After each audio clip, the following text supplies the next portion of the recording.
غوث اعظم مدنی بیسر اسامہ مدد قبلہ دی مدد کعبہ ایماں مدد. یہ کلام مقدس ہے،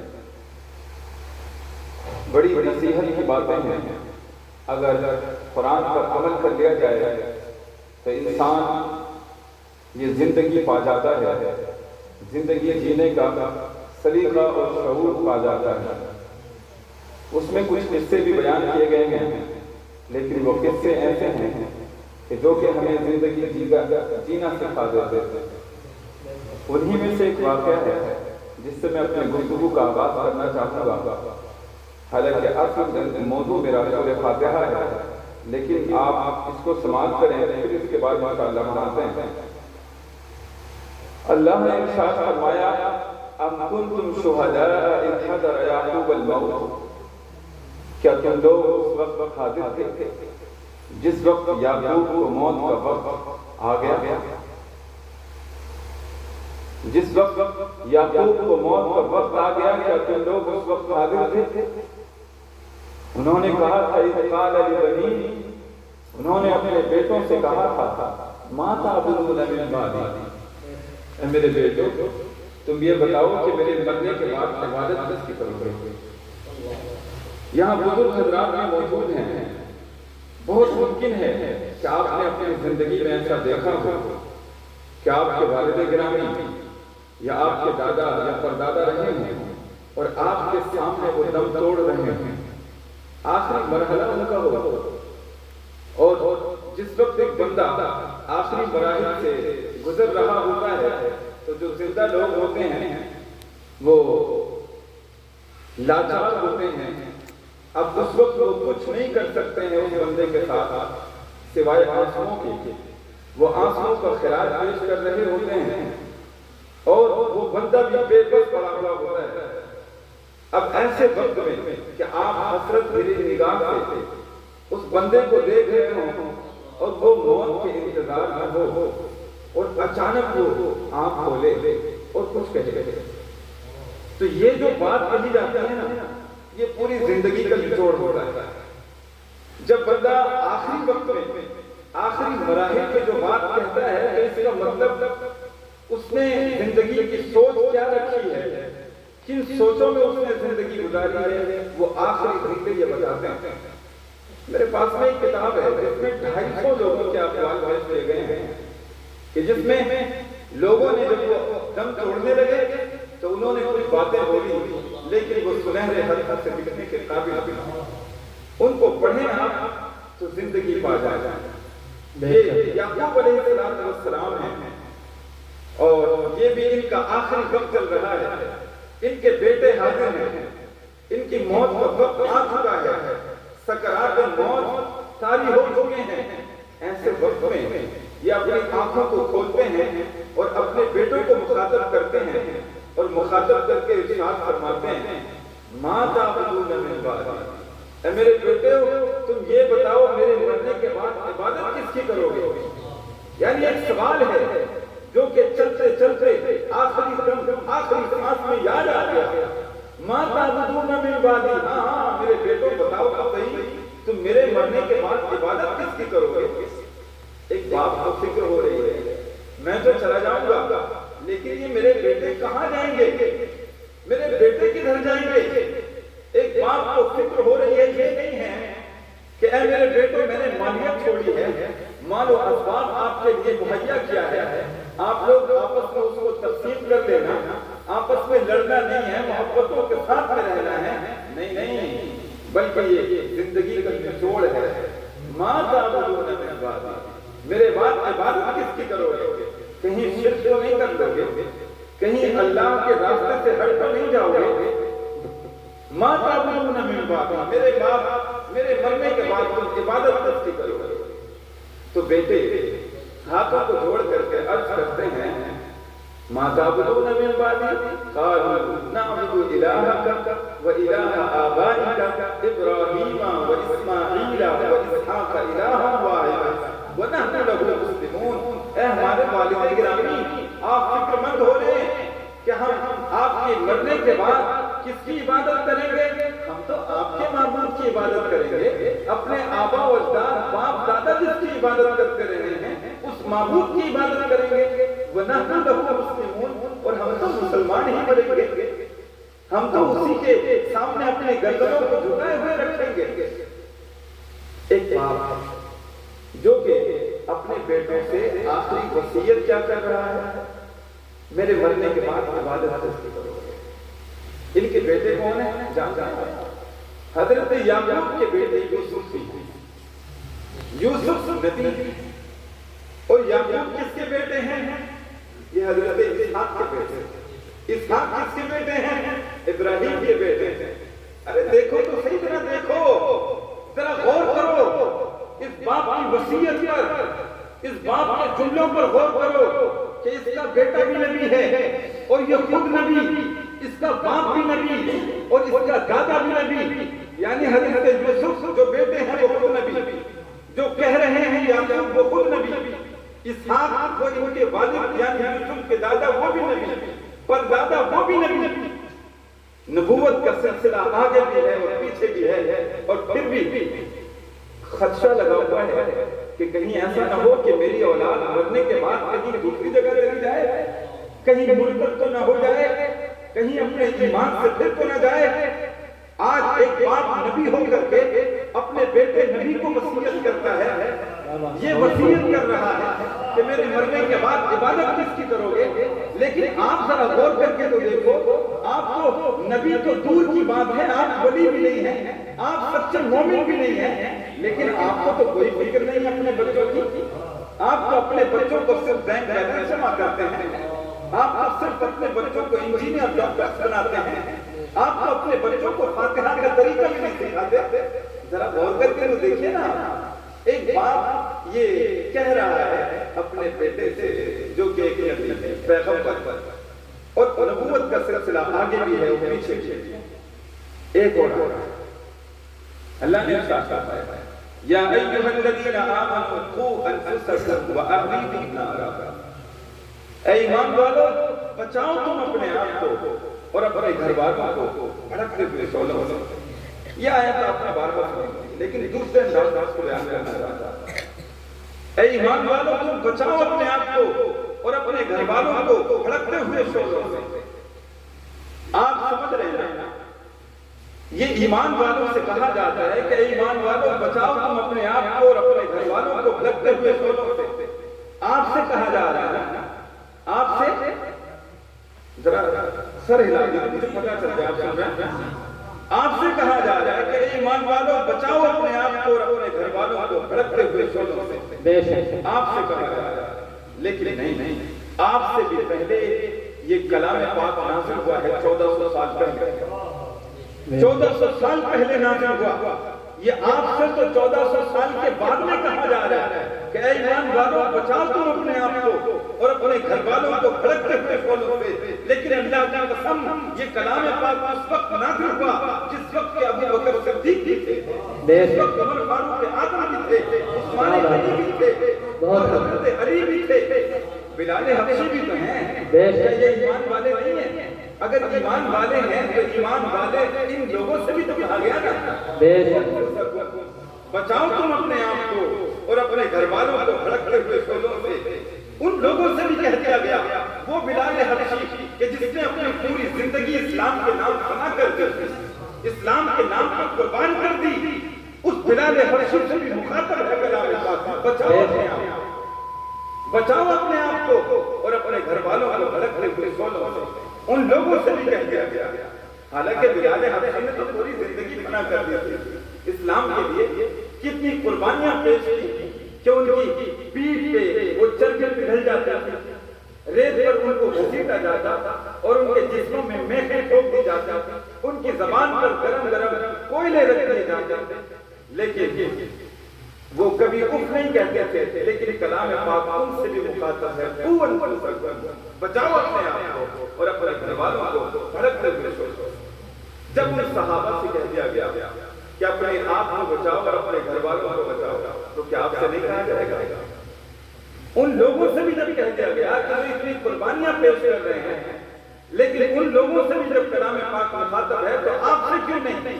لیکن آپ تو نہ تو اپنے آپ کو بچانے کی کوشش کر رہے ہیں اور نہ اپنے گھر والوں کو بچانے کی کوشش کر رہے ہیں۔ اپنے گھر والوں کو آپ بچانے کی کوشش نہیں کر رہے ہیں۔ آپ کے مرنے کے بعد آپ کی اولاد کدھر جائے گی آپ کو کوئی پتہ نہیں ہے۔ آؤ آپ کو مثال دیتے ہیں کس طرح سے آپ کی اولاد کہاں ہے، کدھر جا رہی ہے آپ کی اولاد، اسکولوں میں، کالجوں میں۔ یہ بتائیے کہ آپ کا بچہ یہ پیدا ہونے کے بعد جب تھوڑی سی سمجھ اس کو آتی ہے اسکول چلا جاتا ہے۔ اسکول جب چلا گیا تو عموماً وہ اسکول جو ہیں یہ نان مسلم ہیں۔ اسکول جتنے بھی ہیں عام طور پر وہ غیر مسلم ہیں۔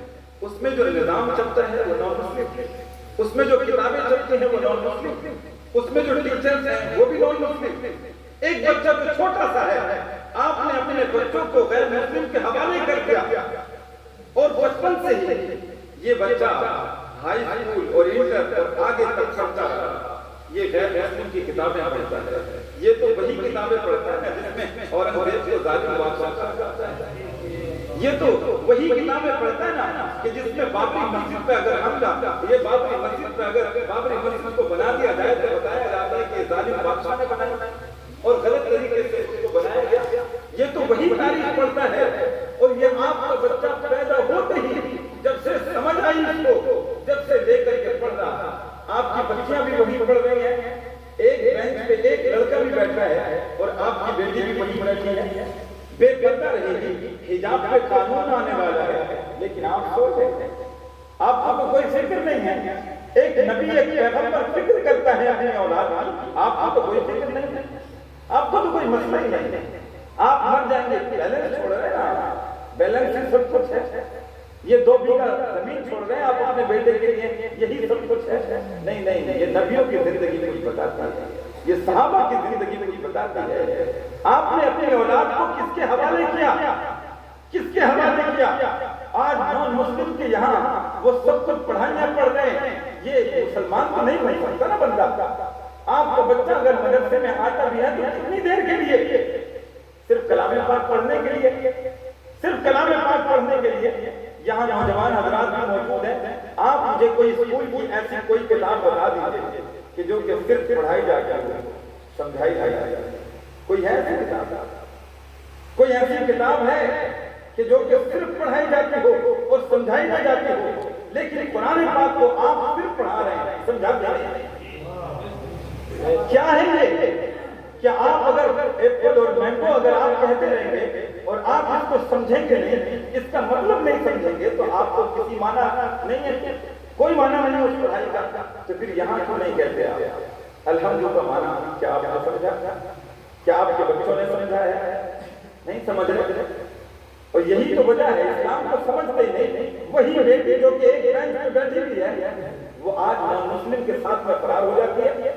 پیپر پڑھیے ذرا، خواب غفلت سے باہر ہو جائیے، 6 لاکھ کی تعداد بن گئی ہے کہ جس میں نان مسلم کے ساتھ میں مسلم بیٹیاں چلی گئی ہیں، مدرسوں سے جا رہی ہیں۔ کیا آپ کی بستی سے کوئی بندہ لے کر کے چلا جائے؟ کہیں نہ کہیں اسکول کے دروازے ہیں، کالج کے دروازے ہیں وہ۔ میں اس جملے کو بولنے میں ذرا برابر کے شعبے میں نہیں ہوں کہ یہ اسکول اور کالج جو مسلم کے ہیں یہ اسلام کی قتل گاہیں ہیں، اسلام کو ختم کرنا چاہتے ہیں، ایک ایک کر کے ختم کرنا چاہتے ہیں، لیکن آپ بتائیے انتظام کیا کیا ہے آپ نے اس کے لیے؟ اگر آپ کا بچہ وہاں پڑھتا ہے تو کیا آپ نے اسلام کے لیے بھی کوئی ٹیوشن رکھا ہے؟ کوئی ہے آپ کا ٹیوشن؟ نہیں رکھا۔ جب آپ نے نہیں رکھا تو پھر آپ کیسے بندے کو مسلمان بنا سکتے ہیں؟ کیسے؟ ارے حق تو یہ ہے آپ کے مسلمان ہونے کی۔ میں نے جو سورہ فاتحہ تلاوت کی نا، آپ کی تھوڑی سی غیرت جاتی ہے، تھوڑا سا احساس کریں آپ۔ سورہ فاتحہ یہ کلام پاک کی سب سے پہلی سورت ہے۔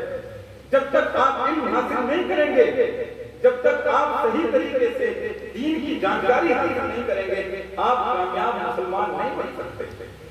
صرف نماز کا طریقہ جان لینے سے کامیابی نہیں ہے، کچھ اور بھی جاننا ہے۔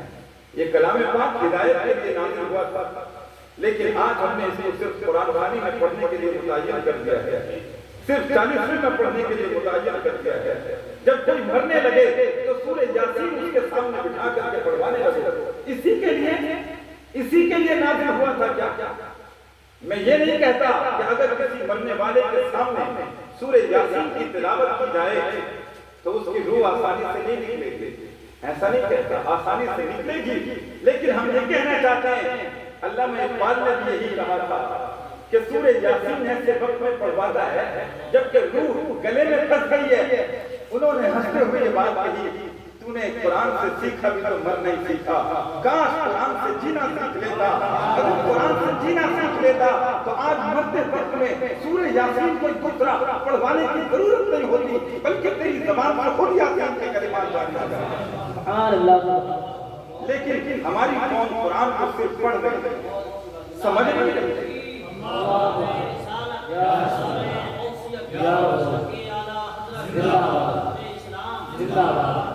قرآن کو صرف پڑھنے کے لیے متعین آپ نے کر دیا. تیجا ہو جائے تو پڑھوا دیجیے، 10واں ہو تو پڑھوا دیجیے، 40واں ہو تو پڑھوا دیجیے.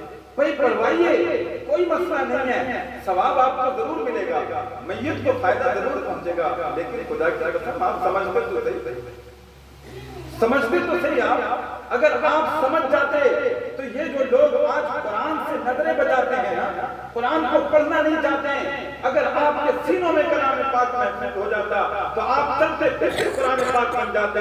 دنیا یہ اپنی نگاہوں کو اس قرآن سے بچا سکتی ہے، اپنی نگاہوں کو جو کہ آپ لپیٹ کر کے جزدان میں اوپر رکھ دیں، لیکن اس قرآن پاک سے نظریں نہیں ہٹا سکتی جو کہ کوئی چلتا پھرتا قرآن بن گیا ہو. آپ کی ذات میں قرآن بن جاتا. لیکن آپ سے تو ہے انگلش کے بہت سے ورڈ آپ جانتے ہیں، ان کا معنی جانتے ہیں.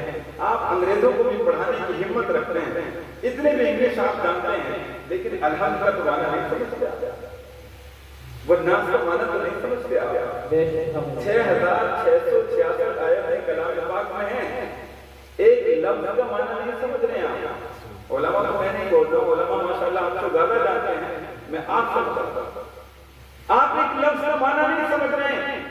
ذرا سوچئے بھائی، یہ سورہ فاتحہ جو الحمد سے لے کر کے وللضالین تک ہے نا، اگر کوئی بندہ 5 وقت کی نماز پڑھے تو روزانہ اس سورہ فاتحہ کو 48 مرتبہ تو پڑھتا ہی ہے.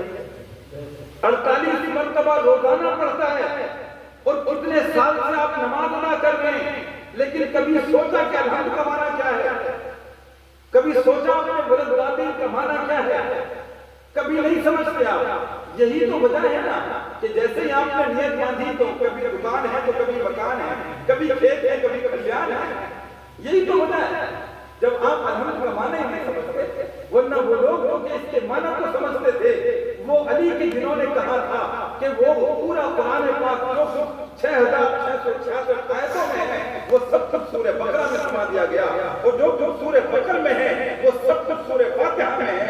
یعنی سورہ فاتحہ میں، سورہ فاتحہ کی 7 آیتوں میں جو کچھ پورے کلام پاک میں ہے وہ 7 آیتوں میں محفوظ کر دیا گیا ہے.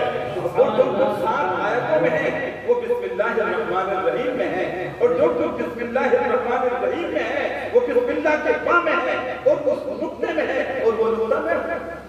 انہوں نے قرآن پاک کو سمجھا، قرآن پاک کو جتنا زیادہ سمجھا. آؤ ان کی نماز بتاؤ، ان کی نماز دیکھو. جب وہ نماز ادا کرتے تو پھر ایسے ہو جاتے کہ جیسے دنیا میں ہے ہی نہیں، دنیا میں ہے ہی نہیں. ایک مرتبہ ایک جنگ کے موقع پر ان پر تیر لگ گیا، اور جب لوگ اس کو نکالنا چاہتے تو ان کو بڑی تکلیف ہوتی. کسی بندے نے کہا کہ اگر آپ اس کو نکالنا چاہتے ہیں تو پھر ایسا کریں کہ علی کو نماز کا وقت ہونے دیں، اور جب یہ سجدے میں جائیں نا تب آپ اس تیر کو نکال لیں. ان کو ہمیں امید ہے کہ کوئی تکلیف نہیں ہوگی. اور وہی ہوا کہ جب علی کی نماز کا وقت ہوا اور جب علی سجدے میں جاتے ہیں تو وہ تیر جبکہ کوئی بندہ اس کو ہاتھ لگاتا تھا تو وہ فوراً چیخنے لگ جاتے تھے، لیکن جب سجدے میں گئے تیر کو نکال لیا گیا اور ان کو کوئی احساس ہی نہیں ہوا. بعد میں پوچھنے لگے وہ تیر نکالا کب گیا؟ جب آپ نماز ہو رہے تھے، یہ نماز قرآن کو سمجھتے تھے. جب قرآن کو سمجھتے تھے تو پھر کسی کے معنی اور مطالب گم ہو جاتا ہے. لیکن آپ نے کتنا سمجھا، آپ کا جائزہ لیا. الحمدللہ الحمدللہ قرآن پاک کا سب سے پہلا درس۔ آپ یہ چند آیتوں کی میں تفسیر کروں گا اس مختصر سے وقت میں، اگر یہ کچھ یاد ہو جائے اور آپ نماز کے وقت میں اگر وہ میری بتائی ہوئی باتیں یاد آ جائیں تو میری نجات میں تو کافی ہے۔ آپ کا اگر دل لگنے لگے ان معنی کو سمجھ کر کے اور نماز آپ کی اچھی ہونے لگے تو انشاءاللہ میری نجات میں تو کافی ہو جائے گا، اور اللہ تعالیٰ ہمیں بھی سمجھ عطا فرمائے۔